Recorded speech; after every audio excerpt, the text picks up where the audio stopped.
বাংলাদেশ বাংলাদেশ। সাহসী হও বাংলার নারী, জেগে ওঠো বাংলাদেশ। 1971 সালের 1 আগস্ট নিউ ইয়র্কের মেডিসন স্কোয়ার গার্ডেন, 40,000 দর্শক আর বাংলাদেশ নামের একটি গান পৃথিবীর প্রায় 15 কোটি বাঙালিকে সেদিন এক সুতোয় গেঁথে দিয়েছিল। মাইক্রোফোনের সামনে জর্জ হ্যারিসন দাঁড়াতেই বেজে উঠল কিংবদন্তি রবি শঙ্করের সেতার, বব ডিলন আর এরিক ক্লেপটনের গিটারের সঙ্গে রিঙ্গো স্টারের ড্রামের আওয়াজ। পুরো বিশ্ব যেন সেদিন গেয়ে উঠল বাঙালির মুক্তির গান। Bangladesh Bangladesh, where so many people are dying fast, relive the people of Bangladesh. এই গানেই বিশ্ব মঞ্চে পরিচিতি পেয়েছিল 56,000 বর্গ মাইলের এক নতুন দেশ। 30 লক্ষ প্রাণের বিনিময়ে আমরা পেয়েছিলাম আমাদের মানচিত্র, আমাদের লাল সবুজ পতাকা। এর আগে পৃথিবীতে বাঙালির কোনো দেশ ছিল না, আজ আছে, কিন্তু সেই দেশটির বাঙালিয়ানা, মানচিত্র, মুক্তিযুদ্ধ, সংবিধান সব যেন একে একে মরে যাচ্ছিল। ঠিক 55 বছর পর যখন আমাদের শেকড় ভুলতে বসেছিলাম আমরা, তখন সিলেটের বিউটি পার্ল তার একটি মাত্র রিলস দিয়ে পুরো দৃশ্যপট পাল্টে দিয়েছে। শ্রাবণের মেঘগুলো জড়ো হলো আকাশে। গানে তিনি শুধু নাচেননি, তিনি পৃথিবীতে ছড়িয়ে থাকা প্রায় 35 কোটি বাঙালিকে আবার এক সুতোয় বেঁধে দিয়েছেন। আমাদের জাতিসত্তা, শালীনতা, মানচিত্র আর স্বাধীনতা সব যেন চোখে আঙুল দিয়ে দেখিয়ে দিয়েছেন। আবারও প্রমাণ হলো বাংলাদেশের ডিএনএ হচ্ছে বাঙালি। মনে পড়ে এই সেদিনও আমাদের উঠোনে রোজ সন্ধ্যায় মা চাষিদের আড্ডা বসত। কি কত সুন্দর করে শাড়ি পরবে সেই এক অলিখিত প্রতিযোগিতা চলত।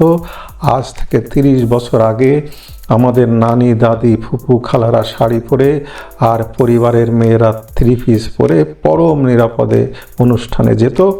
তখন ইভটিজিং ছিল না, রাতের আধারেও নারীরা ছিল নিরাপদ। ভাই বোনের পরম শ্রদ্ধার এক অপূর্ব সুন্দর সমাজ ছিল আমাদের। 5,500 বছরের পুরনো শাড়ি ছিল আমাদের গর্বের প্রতীক। কিন্তু এমন বাংলাদেশ হঠাৎ জান্নাতে যাওয়ার নাচানাচি শুরু হলো কেন? 2013 সালের পর থেকে একদল তথাকথিত নীতি পুলিশের আবির্ভাব ঘটল। শাড়ি পরা নারী দেখলেই রাস্তাঘাটে উত্ত্যক্ত করা, বাজে ইঙ্গিত করা শুরু হলো। ফতোয়া ধর্মের দোহাই দিয়ে একদল টিকটকার আর কিছু হুজুর মাঠে ময়দানে ফতোয়া দিল নারীদের হাত ও মুখ দেখা পাপ।